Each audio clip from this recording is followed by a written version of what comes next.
Hey, Exiles, welcome to another episode of the Still Sane podcast. I am your host, Talkative Try, and today's guest is fellow Path of Exile podcaster, BlazeworksTV. How are you doing today, man?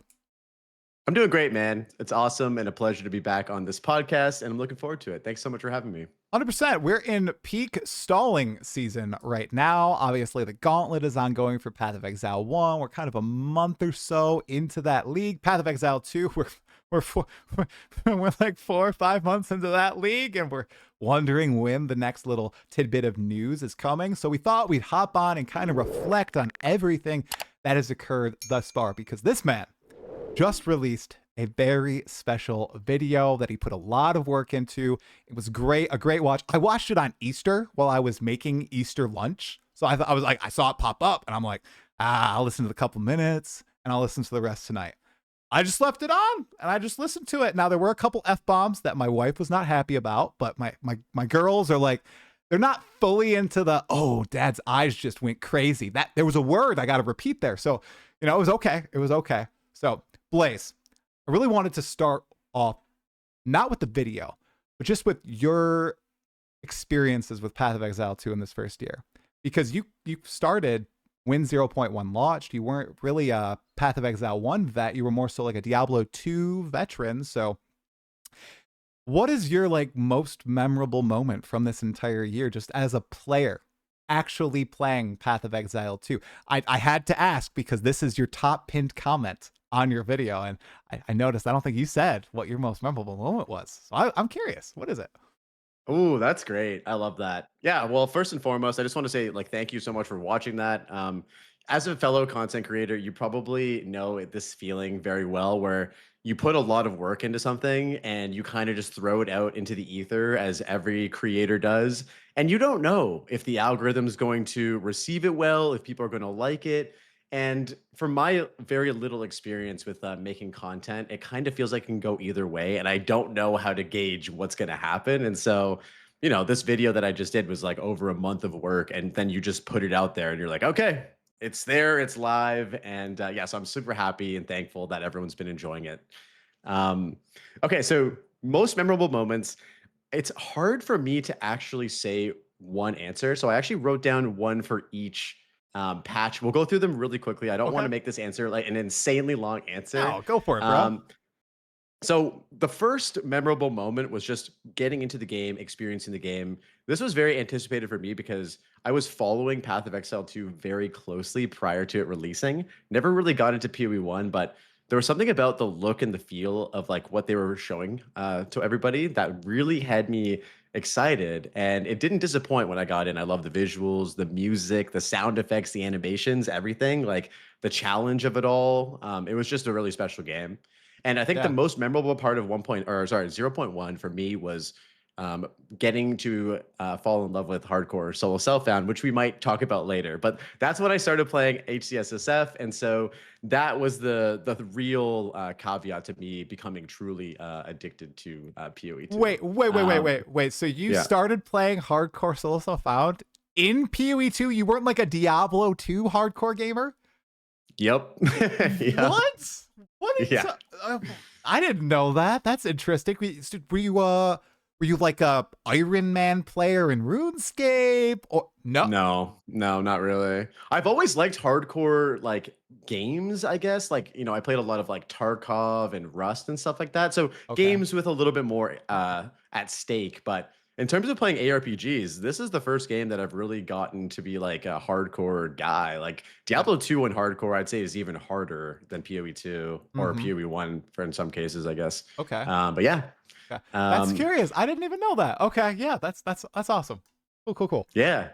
Okay, so zero point 0.2, this was obviously a wild ride. And honestly, I feel like my favorite part of 0.2 was just being a part of this crazy roller coaster of a journey. I have a hot take.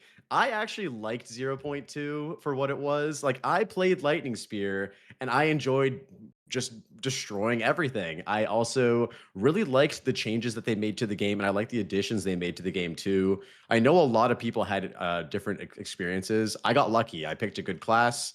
I picked Smith of Catava. I know it was kind of a meme because you couldn't actually ascend to Smith of Catava. I don't know if you guys remember that, but for the first like weekend, you couldn't even ascend to it, I which remember. was hilarious. But once you could, it was actually really, really good. And yeah, so on the whole, I think 0.2 for me was a lot of fun, and it actually made the game a lot better for SSF players. A lot of the loot changes they did were really, Okay. really good for us. And so yeah, I think on the whole, 0.3 or sorry, 0.2 was actually really fun for me. I agree. I Yeah. just wanted to, kind of agree with you on your hot take.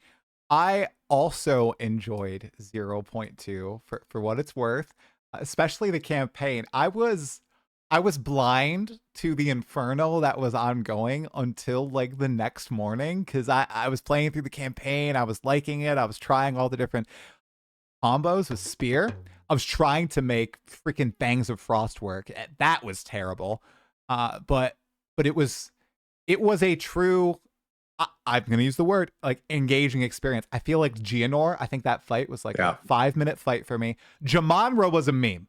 I'm not gonna lie. Jamonra was a 17-minute fight. It was ridiculous. Yeah, and that was back when Jesus. you wanted to roll the recharge rate on your flask. So I like rolled recharge rate on my Yeah. flask to try to get through. I that was a bit too much, but it was still like so memorable getting through that and just finally beating it after like a 17-minute battle. And then in Act 3, I swapped to Lightning Spear. I didn't even know that it was busted and was like, wow, this is so strong. This is crazy. And just, kind of zoom through the rest of the game. But at Yeah. 0.2 was pretty fun. And the only change that I really thought that didn't land for me, or addition that didn't land in 0.2, were the wisps. I feel like there were a bunch of bugs. I'm not talking about the bugs right now, but the one addition is like the wisps, and I still feel like they almost feel out of place in the game, and I'm curious if they're gonna do a proper league with them. Like a wisps 2.0. I think that'd be interesting. So They definitely need a refresher. I don't love engaging with them at all, and it sucks because that's how you get rite of passage, which is like obviously one of the best items in the game right now. And yeah, so that is like the only incentive to ever really not mess around with wisps. But it's funny that you mentioned Fangs of Frost. So I just did a literally a swingy roulette wheel. I asked him like a couple days ago, hey man, can you send me your roulette wheel? Because I'm at that point now where I'm like I'm trying to just do whatever random build HCSSF, and so I landed on Fangs of Frost, which I'd never used before. And then for the Ascendancy, I got Oracle. And I've actually been messing around with Parry. I don't know if you've ever, like, you must have used Parry in your first yep, time with it. yep. It's actually pretty fun. I feel weird. Like, I memed on Parry so hard when it came out, and I never actually played it. And now that I'm playing it, I'm like, okay, this is actually, like, kind of enjoyable. To be fair, it Yeah. was bad on release, dude. They made a lot of Okay. changes to it to make it better. It was so funky on release, Okay. especially because there was like some mechanic where you would get the parry. You would do the instant parry if a ranged monster hit you, but you wouldn't hit the ranged monster. Oh my god. Oh. I'm having flashbacks. That was a time, but I was still having fun. That's the thing. So yeah, 0.2 Okay. is interesting, bro. I'm glad that I waited like 2 patches to try Parry then, because it sounds like they made it a lot better. Yeah. It's a blast. I feel like I could probably take this build to Arbiter if I get some good gear. Let's go. Okay. Yeah. Okay, so 0.3. 0.3 was my favorite patch. I think that they just did so like even looking back on it right now, they did so much in 0.3 to make the game better, especially coming off of 0.2's drama. And so, yeah, dude, like, think about it. Like we got sprinting, interludes, abyss crafting, asynchronous trade, like the list goes on, right? I think for me, like it's hard for me to think of a patch that even comes close to that. I do think though, however, that 0.5 is going to be absolutely massive, and it might even surpass the level of 0.3. Oh man, okay. 0.3, totally agree. Like the interludes, I feel like, and Act 4, I think that was one of the biggest, best changes for the game because after that, like the whole campaign, even though I still feel like Act 4 and the interludes are a little bit of a victory lap, just the difference in scenery and the new bosses and the revamped bosses felt so much better to go through than freaking Cruel. Oh my, ugh. I'd never Just want to see that that alone again. was so nice. Oh my Yeah, god. 100%. Yeah. Did you have like Yeah. a big, was 0.3 when the big moment happened, bro? I thought that was going to be your number one thing. Your Big your moment. first kill of Arbiter. I was there in the chat, Okay, I feel that like. was this leak. So that was my favorite thing about 0.4. That's I like 0.4? 0.4 a lot. Yeah, that was 0.4. zero point 0.4, I had my best HCSSF performance. So I got level 99, which was very good. Almost got to 100. Surely we'll hit 100 in zero point 0.5. And then, yeah, we got Arbiter down. I think I played zero point 0.4 for 500 plus hours. Like when I died on that level 99 character, it was 250 hours. And then I did other, like, I think I did 2 other level 97s and then a bunch of like challenge runs. So I loved it. I played it so much. It was Dude, great. I don't think I could. I don't think I would make it if my 250 it just died. 50 hours over. I would. Your will is strong, man. It's strong. Seriously. And that moment, I can't believe that was zero point 0.4. That feels like an eternity ago, Blaze. It I've, was. It was like 5 months ago. that's crazy. I mean, I killed Arbiter within the first like 2 weeks of the league coming Oh out, my right? So yeah, gosh. Okay. yeah, that was like basically 5 months ago almost. Yeah, Wow. Wow. Okay. Okay. I thought that would yeah, be number one. So yeah, it's been quite the journey so far. And like you said, 0.5. We'll probably circle back to that on predictions a little later. But yeah. it's I'm I'm a li- it's back to the whole druid talk, dude. I don't want to get myself too excited. I'm like, we know that's gonna be an end game, a league, and then everything else I feel like is up in the air. Like, could be classes, could be no classes, could be, the new ascendancies. It literally could just be the end game and the league, like, and then balance. I don't know what to think. So you're a little bit more positive that GGG is cooking up something massive then. 100%. I think that there's 2 reasons to be absolutely optimistic. The first reason is because of how successful Mirage League is. I think using that as sort of a case study for where they're at internally with their development right now. I mean, they've come out and said they've had 2, separate teams on the interviews that they've done, and I think that is a very strong case for why they've actually over the last year kind of figured out finally how to kind of split their resources, manage both games. It was definitely like growing pains. We all experienced that, right? The 11th month Settlers League. But that's the first thing. The second thing is that end game changes were supposed to come in zero point 0.4, as everybody knows, and that was pushed. So they really have had like almost 8 months to do end game. Like that's a significant chunk of time. Like you have to expect a lot, and we Right. all do, I think. But I think all signs point to it being really, really massive. Yeah, I think the expectations from the player base are pretty high, especially for the end game. And it's I was gonna say it's a crime of their own making. Like Mark especially, he's like, guys, the Atlas tree, I opened it, it was garbage. Right, that's gone. So like I am expecting some of the end game stuff to just be. I don't think it's gonna be a port of Pee Wee 1 to Pee Wee 2. I think they are probably gonna iterate on the Infinite Atlas in some way, and they're really putting their best foot forward with it. They're really gonna try to give something to the players that addresses a lot of the community concerns, while also staying true to what they're trying to do with the end game. Or at least that's my hope, bro. I hope it's not just the Pee Wee 1 Atlas. As much as I liked it this league, I do hope the end games remain distinct. My big out of left field thing is like, what if there's like a 3D Atlas tree? You can like move the Atlas tree in some way, like something crazy like that. People have been memeing about that for a long time. Maybe they'll do it. Yeah.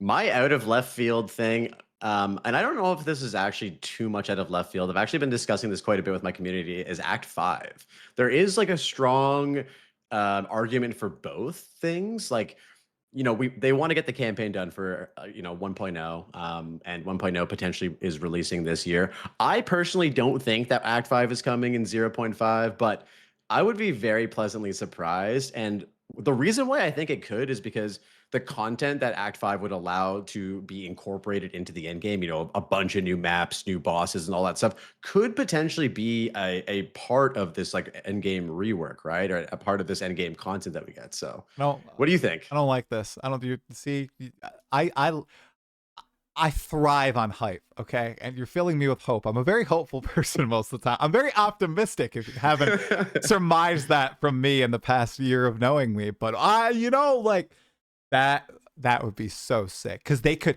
Act 6 is supposed to be about the size of an interlude.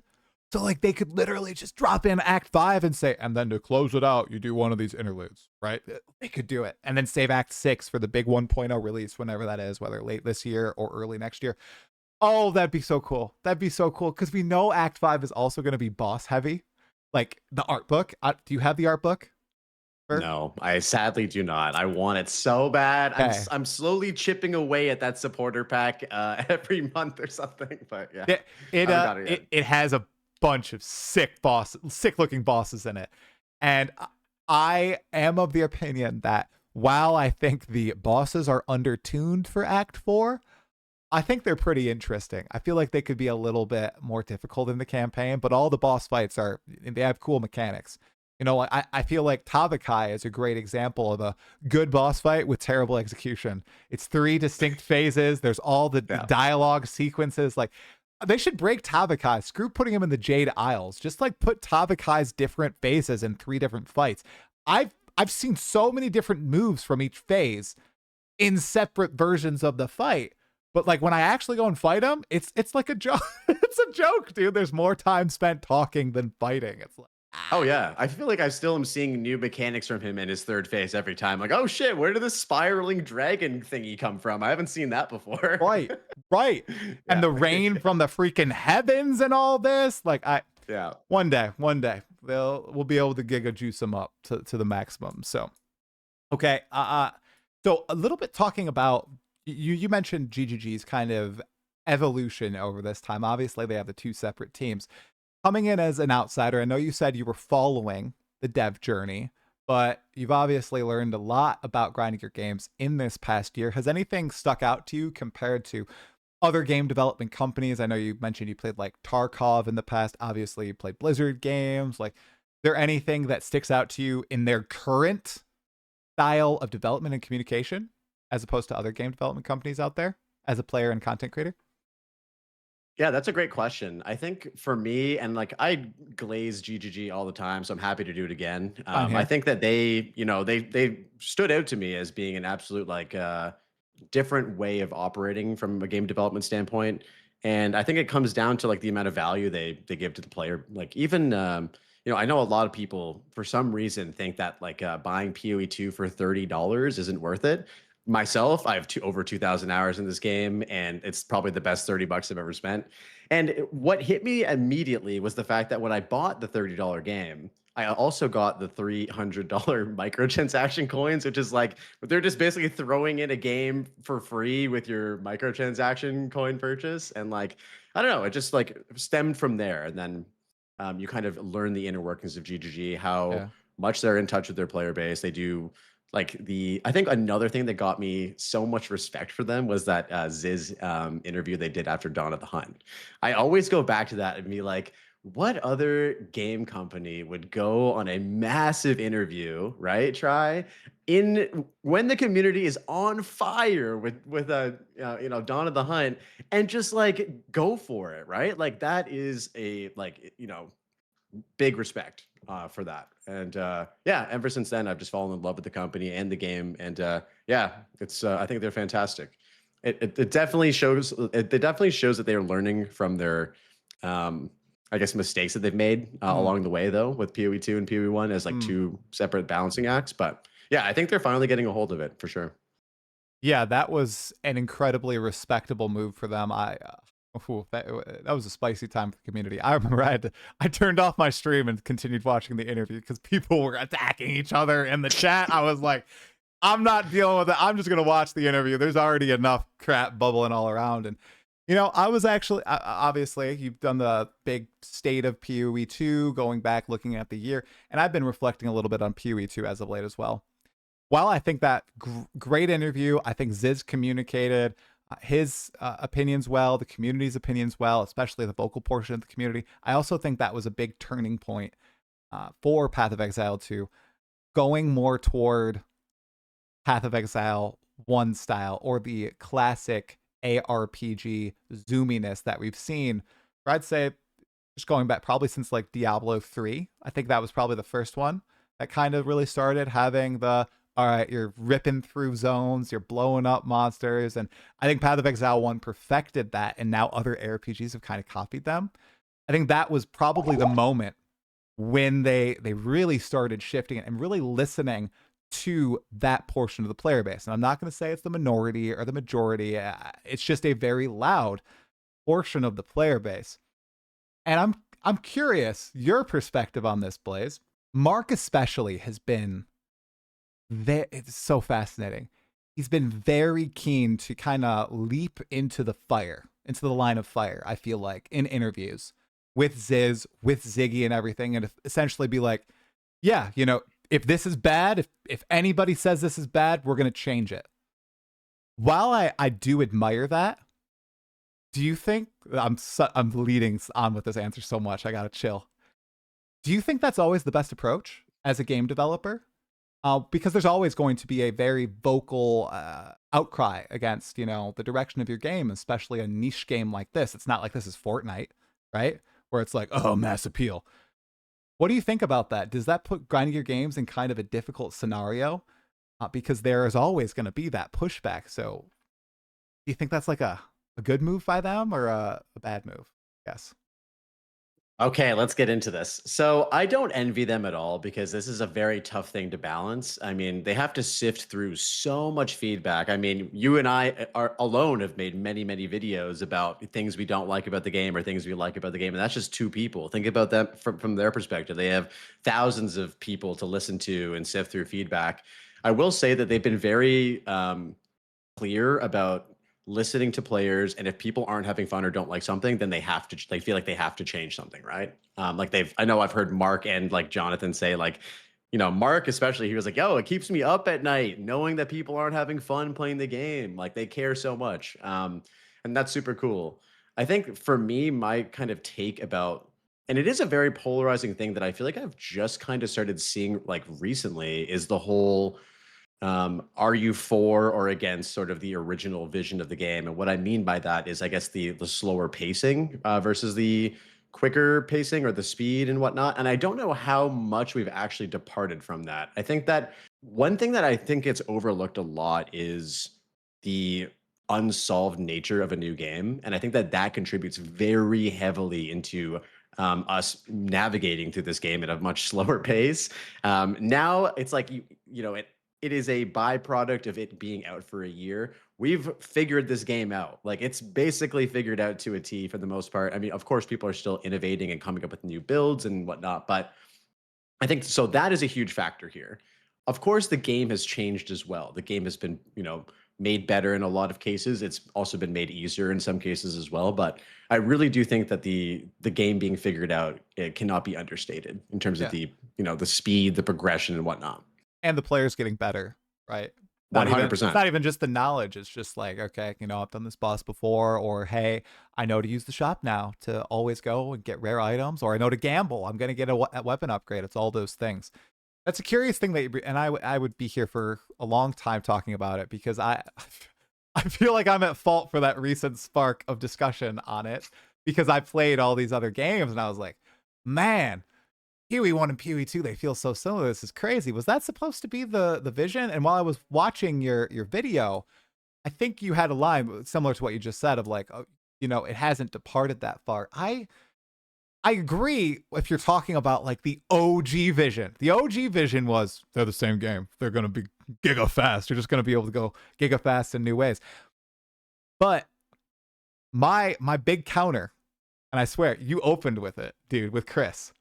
Oh, you know, if you're going to release a sequel, you know, it's going to split the player base. It's not going to have all the content. It's going to be like the same game twice. What are you doing? You're going to destroy the old game.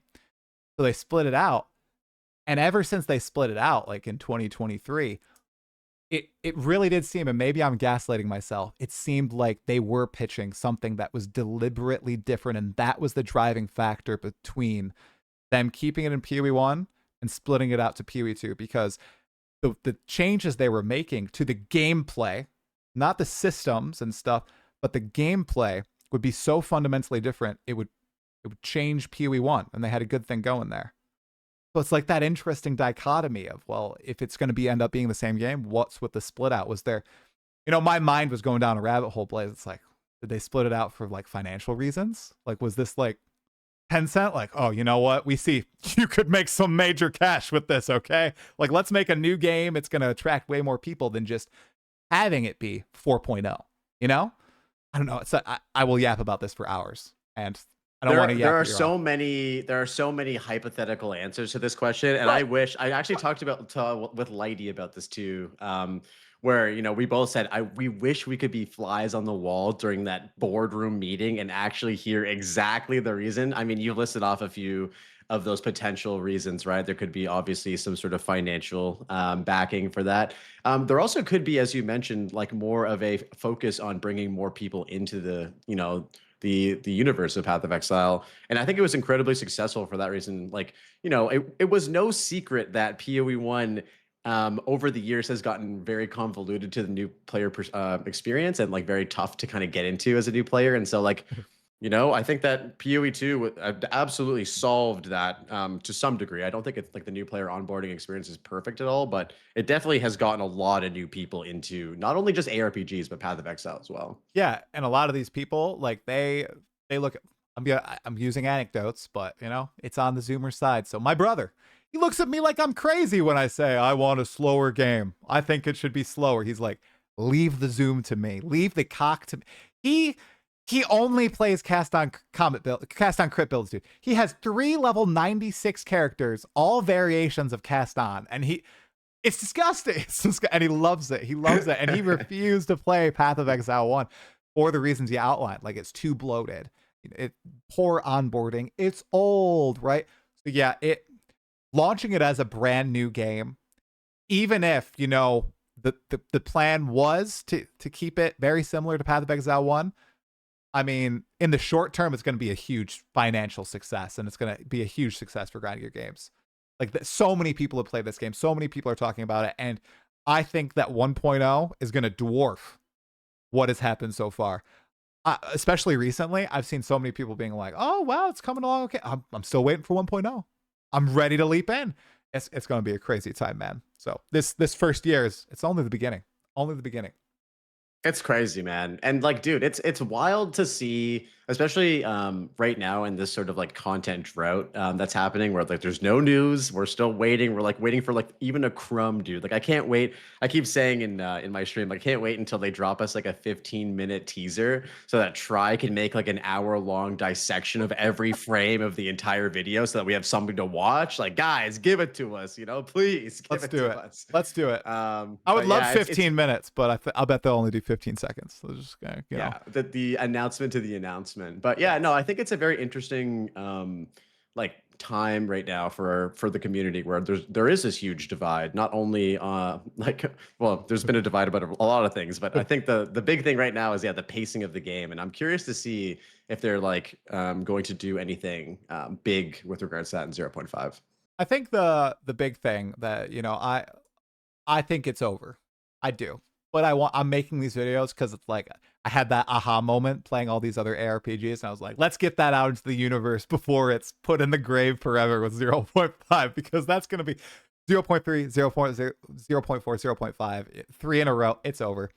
I still think there's a world though where they can kind of coexist, just with different mechanics added into like the PoE 2 endgame, because I still feel like this does kind of exist in the campaign until a point. I'd say around like Act 4 is when it falls off.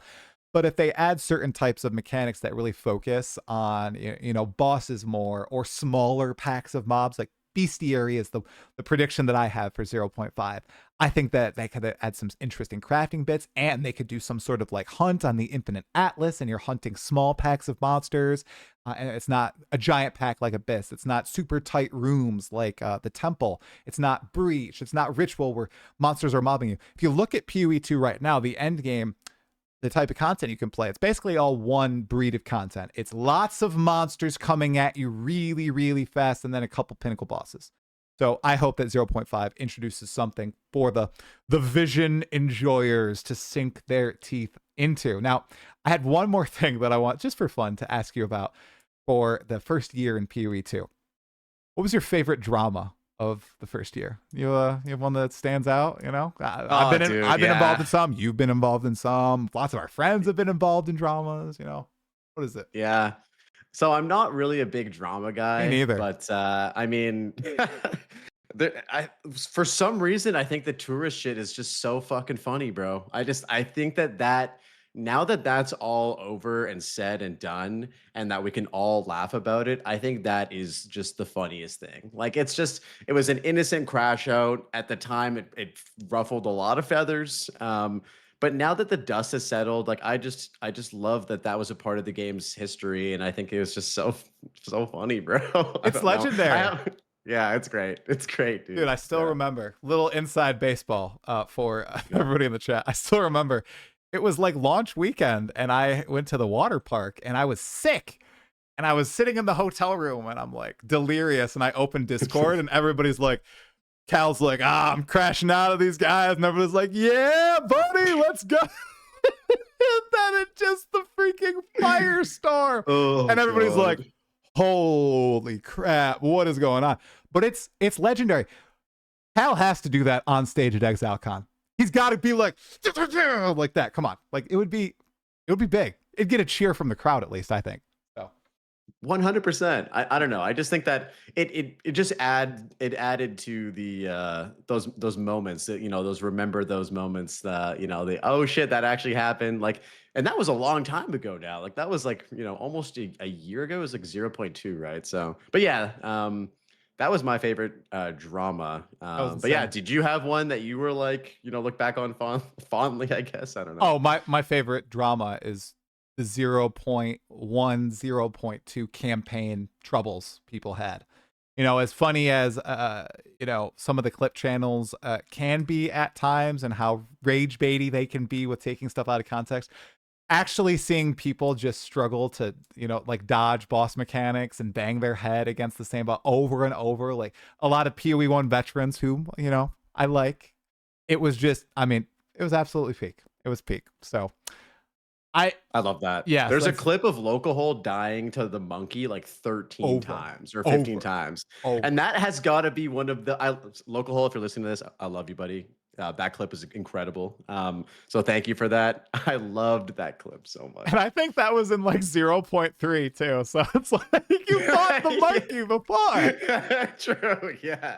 For Uh, some reason, I thought that was in zero point 0.1, but yeah, you're probably right. That was no, like yeah, zero point 0.3. I think it was. Yeah. He was playing Warrior, I think, for the first time, and he didn't know how any of that crap worked. So he was, a little slower because of that init movement speed debuff. So, Yeah, that was okay. great. So moving away from Path of Exile 2 for a little bit, Blaze, you mentioned at the end of your big video that this basically also marked the 1 year anniversary of you making videos on YouTube and streaming on Twitch. So I'm curious. I've made so many mistakes doing this over the years. I've said so many dumb things, posted idiot videos, crap videos, okay videos, whatever.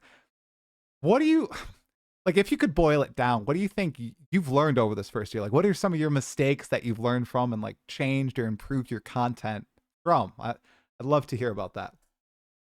Oh, that's such a good question. I think I don't necessarily look at any mistake as bigger than anything else. I mean, maybe I just haven't made a massive mistake. Hopefully, not going to do those anytime soon. But I did talk about my process and sort of something that I actually started doing right from the get-go, which was experimentation.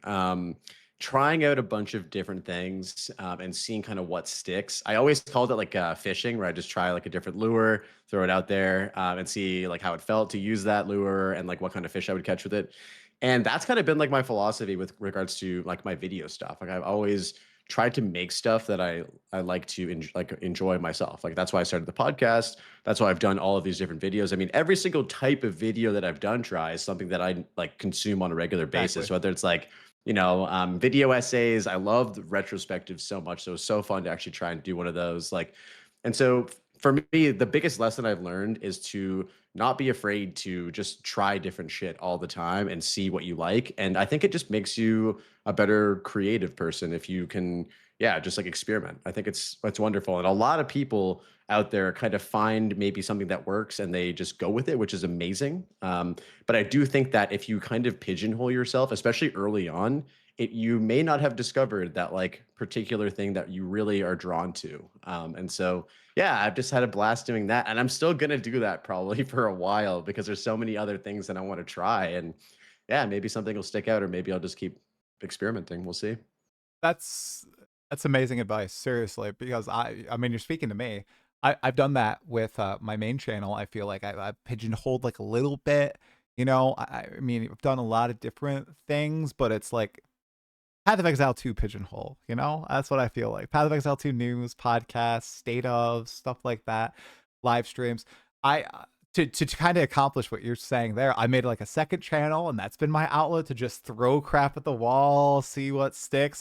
I've got a video up about like the Bible. I have a No Rest for the Wicked highlights playthrough. I have, you know, a big video essay coming out tomorrow. We'll see how that goes. It like that has been really freeing for me. So I wish I had learned that lesson earlier on, and maybe even just done that on the main channel. Cause like when you do find something that works, it's like frightening to throw something new onto the channel and almost like break the streak or potentially tarnish or ruin your channel.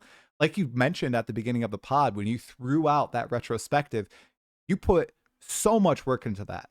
Like probably I'm just gonna guess maybe like 30 hours. I don't know. Like obviously all the knowledge has been building up for a long time, but then recording, editing, writing the script, rewriting the script, you know, doing all this stuff. It's a lot of time. And you literally have no idea if it'll just flop. Because YouTube sometimes does that. Like even if it is a excellent video. I've found excellent videos with 50 views, right? It happens. So it's all like a little Yeah. scary. So I love that. Yeah. That's a great thing.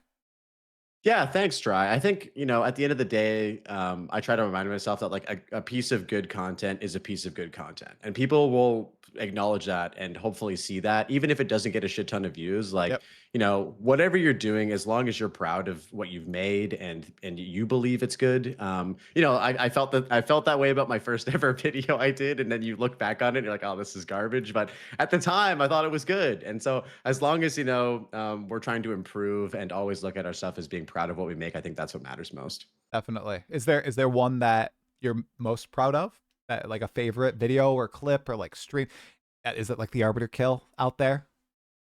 That's a good question. I have two things that I'm really excited about. And so the first one was my podcast episode with Darth Microtransaction. I've actually said this a couple times. I think I've told you this, and you were, helpful in actually connecting us. So thank you for that. Of course. I talked about this, I think, on your previous podcast episode. So that's the favorite episode from that. I just walked away with that episode just with like such a, like a good feeling. I'm sure you've had that many times with your pod where you just step away from the conversation. You're like, wow, like I just feel like energized or whatever, and it was Yeah. awesome. Like a high, Yeah, you know? Yeah. yeah, yeah. And then for content like bigger videos, it's kind of tough. Like I think that my best work is probably my most recent video, but I actually really liked making the casino video too, which didn't like do that well. But I thought that one, I learned a lot from that video, and I wonder like because it sort of has this sort of gambling undertone. It's about gambling, so it's not even a gambling undertone. It's like the whole thing is about gambling. Do you think that YouTube's algorithm actually doesn't push that out as much because it's like Dude. considered a like mature subject?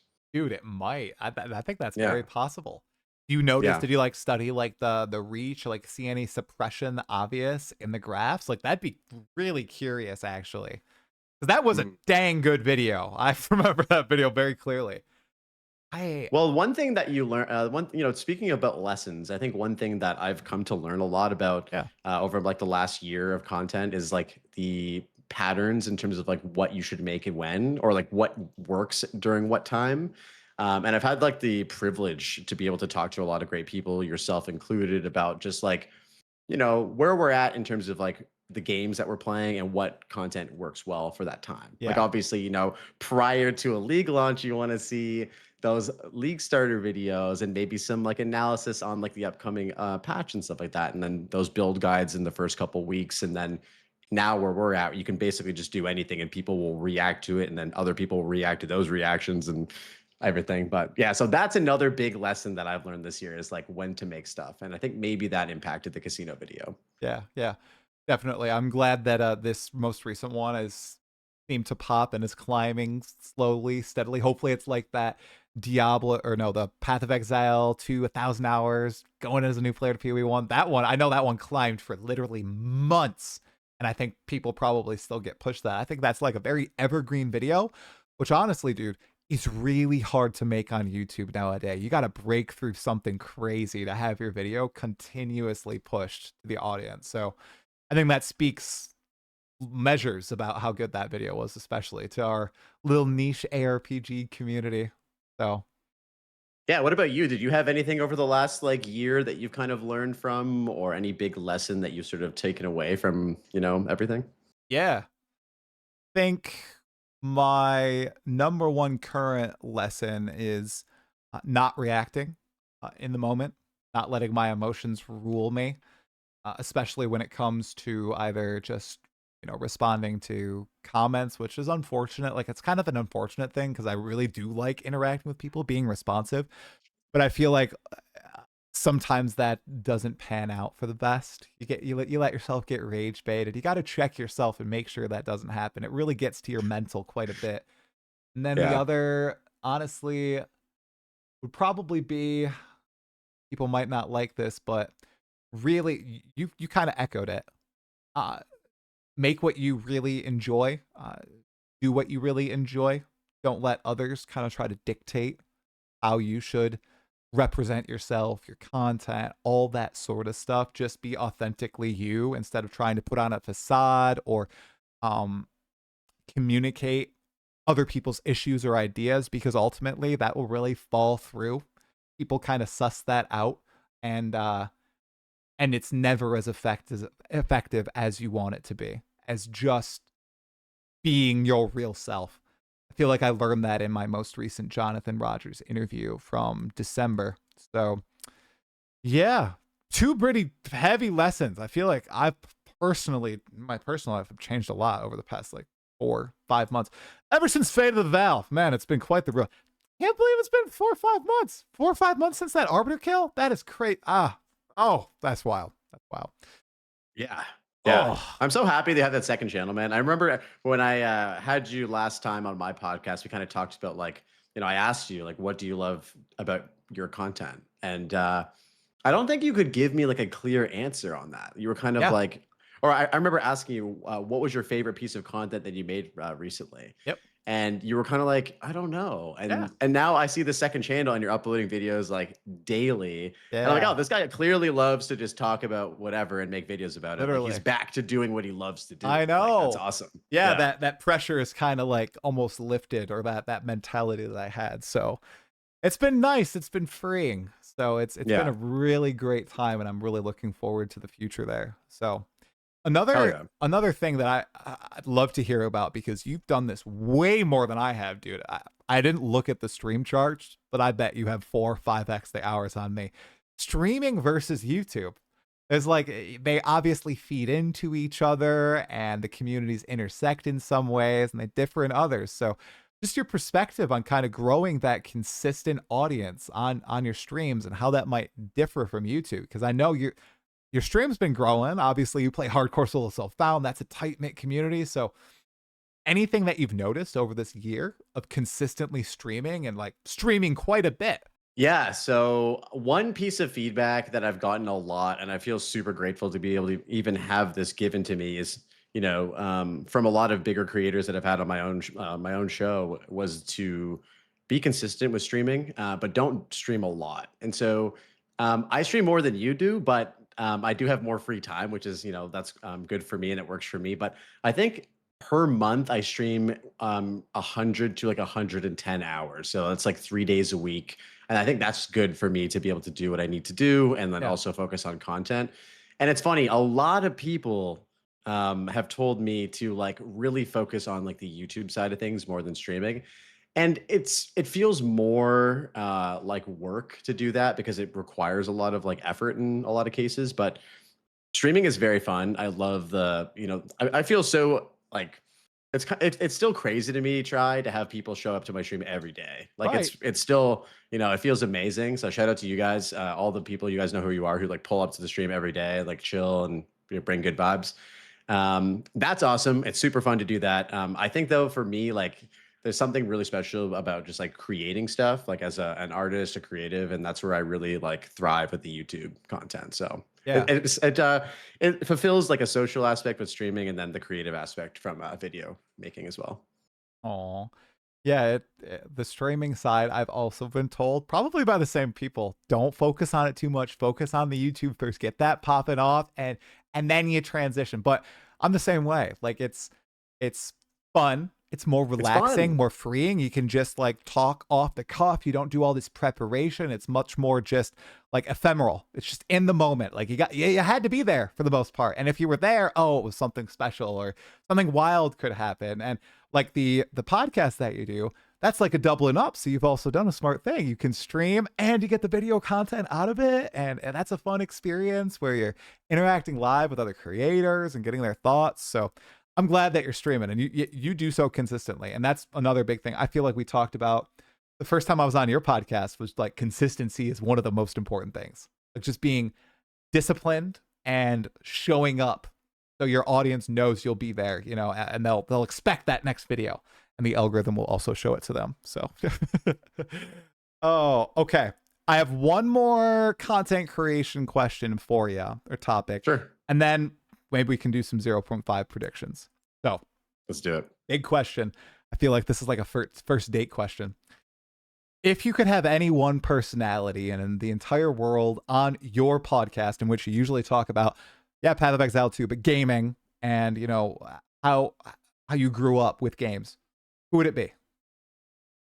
Any personality. Anybody. So I Doesn't need to be in the community. I have two people that or actually I guess technically three people. And so the first people would be Jonathan Rogers and Mark Roberts, of course. I feel like they are the culmination of the like having a Path of Exile 2 podcast, like being able to actually like sit down, interview them, ask them a lot of questions. You know, I would love to be like Jonathan, like when was the point at which you wanted to take Path of Exile 2 from being 4.0 to a separate game? Like walk us through that. Like what's he gonna say? You know what I mean? And like there's a lot of things like that that would be very interesting to hear, you know, story-wise about like the lore of Path of Exile 2 and stuff. So I think like those two would be incredible if I ever had the opportunity. It'd be a bucket list. In terms of like creators and stuff like that, you've actually had the opportunity to have this person on. That'd be Josh Strife Hayes. I'm just such a massive fan of Josh. I loved the episode that you had with him where he was like interviewing you and like saying all these amazing things. And he also plays Path of Exile and plays Path of Exile 2. And that has to be part of being a guest on my show. Like it can't just be like we don't talk about PoE at all, right? Like so yeah, those are the folks. What about you? Do you have anybody that you're waiting for that you haven't been able to chat with? Crap, dude. If I could talk to anybody about PoE 2. I mean, you've had so many people on your show that it's like who hasn't been on there, right? I Like, got the list. They're all. Do we have a Fub Gun episode or what? I don't know. I tried. He didn't respond. He didn't respond to my Yeah. email and then my tweet, and then he did, and then I was like, well, I already got my podcast lined up, and then I don't know. I think that's a possibility. There's a very short list of but man, if I one person, I'd know the person. I asked them and they denied me, dude. They denied me. Do you want to share who it is? Yeah. He'll never listen. So anybody who watched my channel originally, and if you see my streams, I've talked about this before, but I made this is the type of content I consume. Wooden Potatoes. Okay, he's a Guild Wars 2 YouTuber. He's done lots of other Let's Plays for like Final Fantasy X, 2, and Grimrock. And I still don't think I'm weird. I listen to his videos when I go to sleep because they're comforting. You know, and when I'm sick, I'll like put on a Let's Play series and it's like nostalgic and it takes me back to my childhood because that's like when I really started playing different games and like watching YouTube videos on the games. He was the first YouTuber that I ever watched. I supported him on Patreon and everything. And his content, he was always so upbeat, so positive until he fell into darkness and despair. But I still watch his stuff. And he played Path of Exile 2 on launch. And it was when I was having Jonathan Rogers on, Josh Strife Hayes, Asmongold, and I was like, oh my gosh, he's playing it. I'm gonna reach out to him and see if he'll come on the pod to chat about PoE 2. If this would be a dream come true.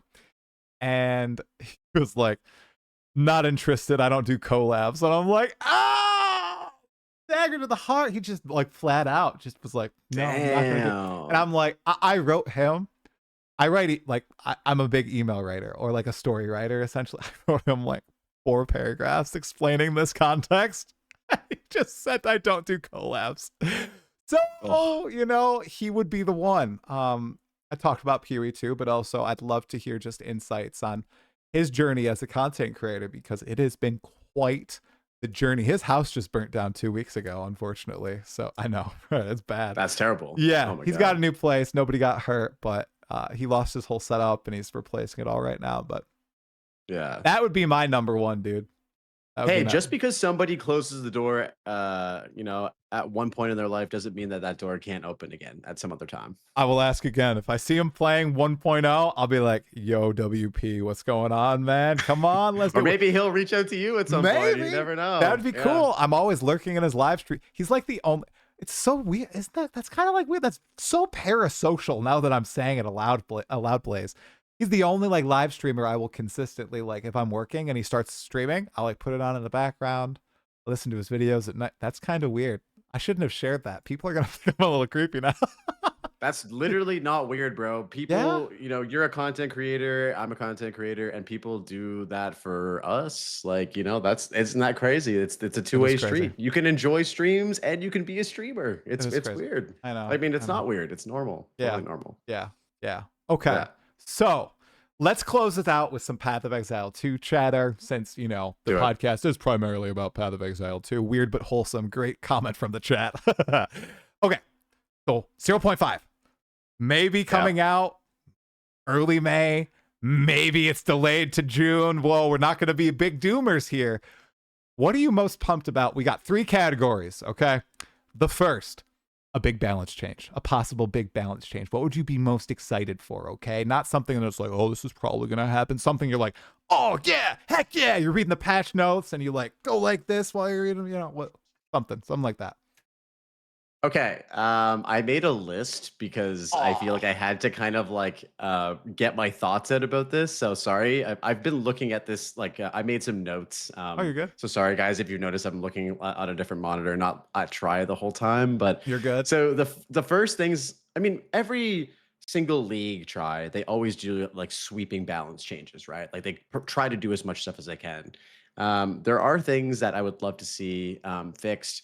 I think we talked about like the cast on crit stuff. I think that is probably going to be gutted. I do think that rarity on gear should hopefully get adjusted as well. All of the major things. I think gem levels on weapons and just gem levels in general should probably have diminishing returns after a certain point. I don't think that it should stay as powerful as it is. Like, we just need to be able to have those modifiers exist without being the like end all be all in terms of like our itemization goals.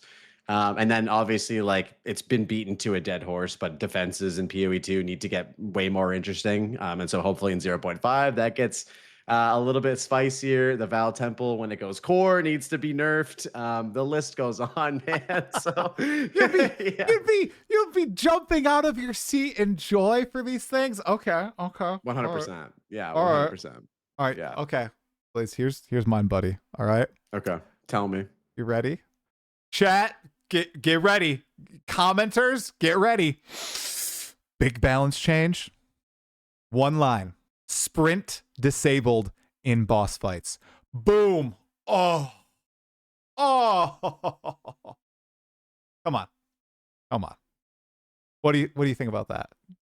I love that. I think that that's something that should have been put in the game when they introduced sprint, but they may have just like missed it or something, because when they included sprint in the game, it completely trivialized so many badass boss fights. Like, how scary was that engineer in Act 2 when you got to her and you didn't have like movement speed and you had to like perfectly time your dodge roll to not get one shot? Like, that shit was so fun. And then, you know, there were ways to solve it, right? You put on shield charge and you shield charge around and you can move around and stuff. But yeah, I feel like that would be great. Is there anything else though for you? Like, I feel like that's something that's so easy. I don't know. That's not. I feel like that would be almost cataclysmic, man. I mean, I'm already looking at the chat and the people are not happy about it. But you're right, it trivializes so much because when they added sprint into the game, they didn't go back and rebalance some of these bosses. And what are they going to do? Make them even faster? Because then people who don't use sprint, they're going to be total and just use dodge. They're going to be like screwed. So I feel like that is a great middle ground. Just getting rid of that extra movement speed that you have in boss fights that obviously weren't designed with that in mind. The engineer is such a good example, bro. I mean, you actually had to perfectly dodge that frenzy phase. Yeah. Another thing that I think people would be like, like, oh, I didn't even care because I just burst down bosses instantly. I don't even. All right. You know what? We need some serious boss buffs, especially in the campaign. I feel like even just the raw hit points need to be improved on bosses. And the way they can do this, I'm saying as not a game designer, but as an armchair developer, there's so much swinginess depending on what weapon you get in the campaign and not enough deterministic power in the tree or in the gems that are dropping that I think it's very hard for them to design something that is good for the average player because of that swinginess. There's no way you can like balance a boss fight to be challenging because someone could get this GG weapon that'll completely trivialize everything, and then somebody is stuck with just a basic but physical damage magic great club that does almost nothing, and that makes it so swingy. So I feel like there needs to be, like you said, the removal of so much power in the gear and a little bit more buffs to the tree and deterministic methods. So that'd be my other big one that I'd be so happy to see, to make those boss fights in the campaign a little bit more challenging again.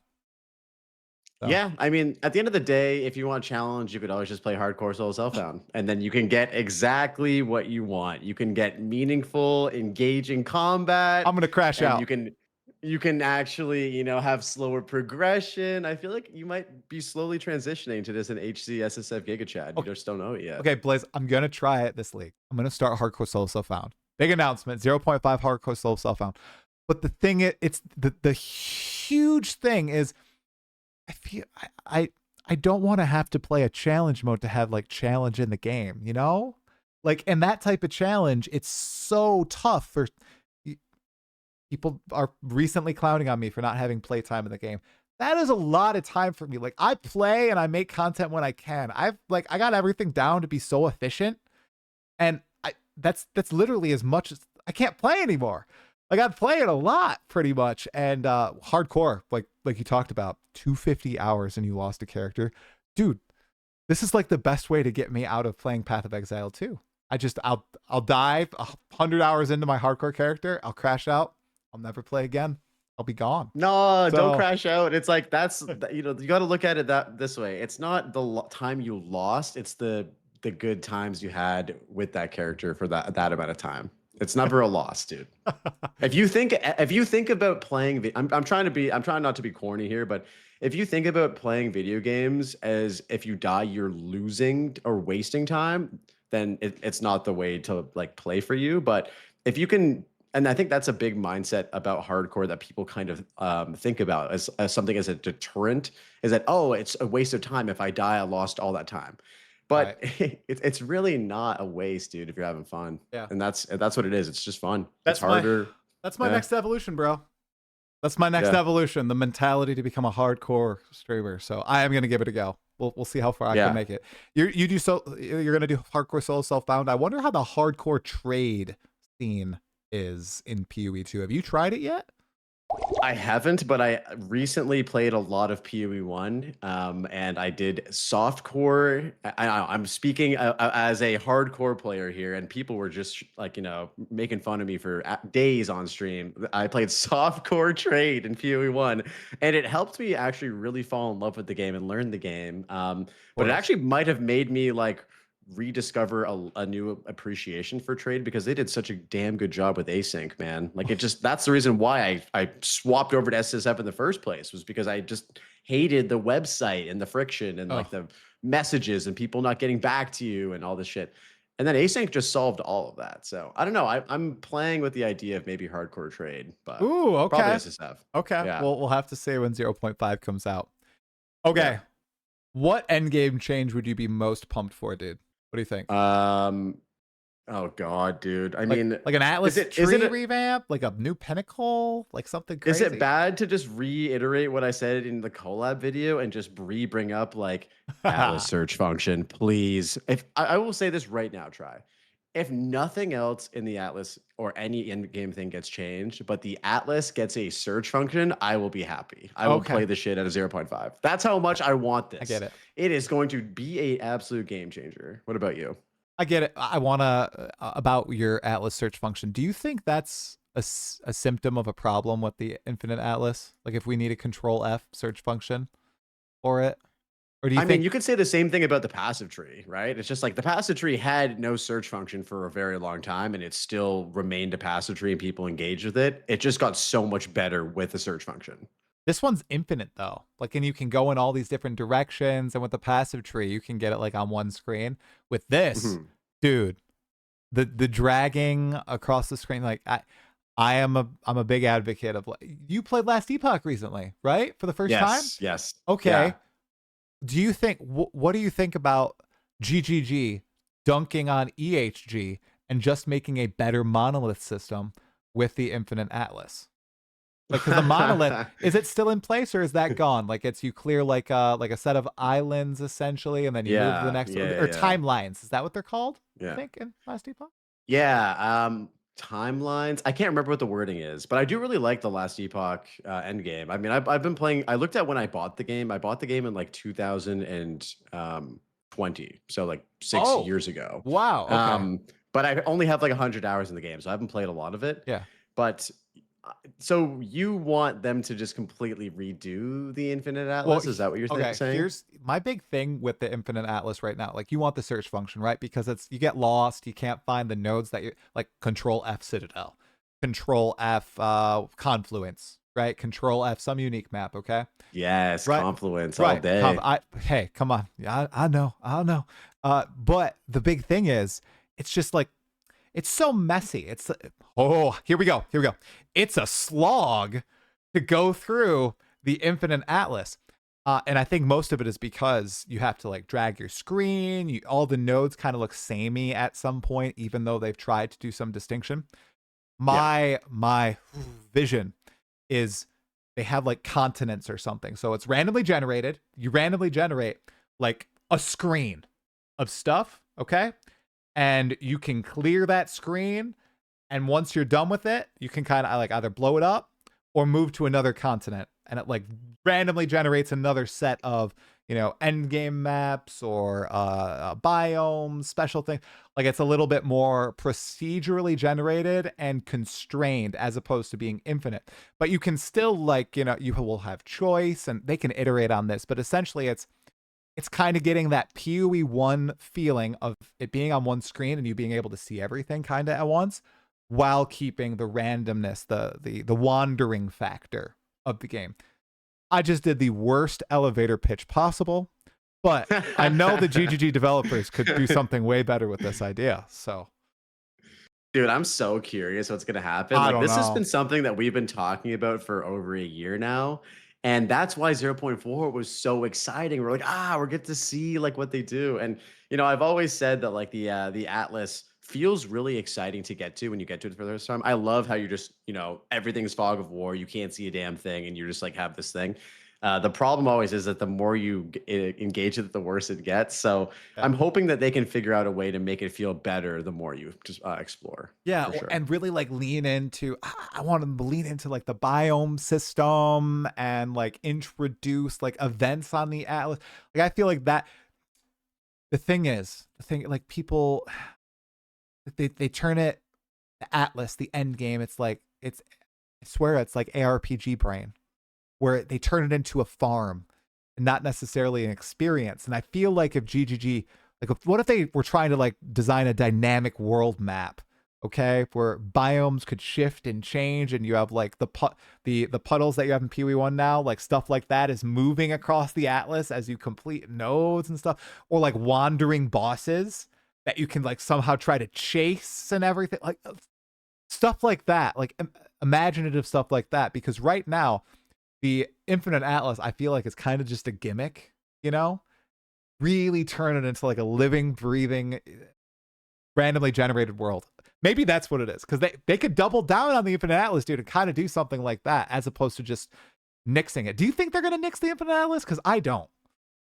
We have to remember how the Infinite Atlas came to be. Like, the end game system that we have was very much so developed several months before early access dropped. Like I always thought that it was a placeholder to begin with. Like it felt very placeholdery. I'm very happy that we've had an end game, and like it's so much better that to have something than nothing at all.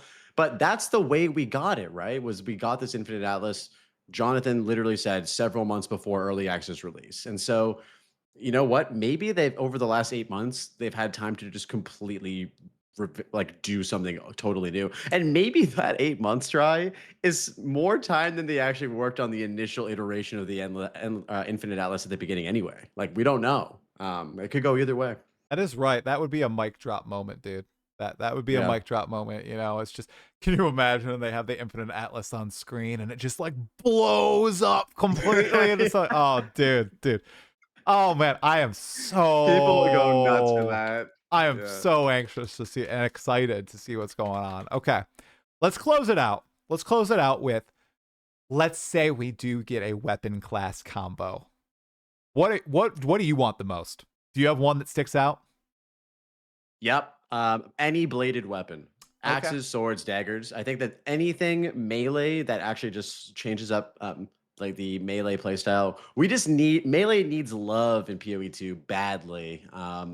I love the way that they approached melee with regards to like the talisman and like the wolf specifically. I think that feels really great. And so I'm hoping that whatever they do, if it's axes, swords, daggers, whatever it is, it feels as good or better than the wolf does. Yeah, I like the basic attack is actually kind of sick with the wolf. I feel Yeah. like that leaning into that would be smart for them with the future weapons, and even maybe going back to the past weapons and maybe spicing the basic attacks up a little bit. I wonder if that's like kind of the missing link for some of these things. Like the basic attack kind of just feels good, like you have kind of movement built into it for the wolf. It's like a combo and you can use it with different skills, whereas with the mace you're just bonking, almost Yeah, and I do antiquated. love Mace Strike. Don't get me wrong. I think Mace Strike is Right. probably my top 3 mace skills in the game, Well, but maybe isn't the that top saying one. something? Yeah, look at Yeah. that. Jeez. All right, well, Yeah. dude, it's been awesome. I always like to ask, especially you, is there anything else that you wanted to chat about before we close out this episode of the pod? Oh, well, I did see that you mentioned that you didn't think that a class would be coming in 0.5. I didn't have a chance to watch your short, but I wanted to just hear sort of what your rationale is for why Yeah. you don't think a class is coming. Yeah. So my rationale is, the last time we spoke with the devs was 0.4, right? They did not sound confident in a class coming in 0.5. I think Ziggy asked about duelist and swords, and they're like, it'd be criminal if we went into full release with that. That's it. It wasn't like the druid where they're like, yeah, it's coming, or the huntress where it's like, yeah, literally just missed early access launch, right? They still seem a little wishy-washy on it, okay? I don't say this in the short because it's a short and I'm trying to communicate all the info, but that is the rationale behind it. Then let's go back a little bit, okay? They added a new class in 0.4. I think in 0.5, what they could do, and they saw that it was very successful. People really liked how a lot of the skills wove together and the design of them. And I think there's still a lot of room left for the older skills to be improved, if not revamped entirely, and new skills to be added to old weapons. So why not, instead of adding a new class, trying to rush it out? Okay, it didn't sound like it was ready. They finish out the remaining ascendancy classes. So every class in the game has its full set of 3. Okay, so that's the druid, the huntress, the monk, and what's the other one missing one? Ranger? Ranger. Okay, so that's 4 new ascendancy classes. Okay, we know one's the arcane archer, that's the ranger one, and the wild speaker, the huntress. And then, in addition to that, you go back and you add new skills to old weapons and you iterate on those. Make skills that people aren't playing, you can see which ones better. If the existing way they're implemented is not working, don't just do numerical tweaks, which is, they said they wouldn't do this in the past. Just go and completely redesign the skill. So I think that would be interesting and very possible given what they've communicated before. Now, Druid, what did they say? 4 classes in 1 or something like that. and it was the hardest class. So maybe they've been busting butt the past 4 or 5 months, and they're gonna get Duelist and Swords out, Axis Marauder. Could be totally wrong. Just yapping, just speculating, but that's my rationale behind it. Okay, I got you. Yeah, I can see why you think this way. My thought process is, so the end game reworks are very exciting for a specific like type of player, like myself, like somebody who spends a lot of time in the end game, yourself as well. Like we're excited about that. Yeah. But what's the draw for 0.5 if you're not excited about the end game? And True. so, based on the patterns that they've had in the last couple patches, it was a new class in 0.2, a new class in 0.4. I mean, all things would point to a new class in 0.6, but I don't know if the end game reworks and a few ascendancies is enough to get people back to the game if they don't care about the end game that much. You know what I mean? So Yeah. I'm just thinking out loud, but like a new class is always a draw. Like, dude, how many people are like, I won't play the game until a sword is in the game. So many Like people. they know that is and I pray that they don't wait to drop swords for 1.0 because that would be dirty. Like Would. waiting to bring people back for 1.0 for swords, but I'm hoping that that's the case for 0.5. Yeah. Yeah, Yeah. well, we should know pretty darn soon. I feel like this week we'll get like the all right announcement of the announcement. It's gonna be April 20 something for the live stream, but we'll just have to see. It's Friday in New Zealand. Come on, GGG, we're waiting. Yeah. So Yeah. all right, man. Well, it has been a pleasure as always. Love having you on my pod, and I always love hopping on yours. I hope we both have a splendid 0.5, and I hope the weather here continues to stay beautiful for these next few days. Thanks so much for hopping on, dude. Dude, it's been a pleasure. Thank you very much. And yeah, we'll be definitely having each other on our podcast, more episodes in the future, I hope. It's been a great time. 100%. We need to get a real life pod going too. We need to make it happen. Yes. Maybe in the We future. That'd be definitely pretty do. fun. Be pretty fun. ExileCon, let's do it. Let's do it.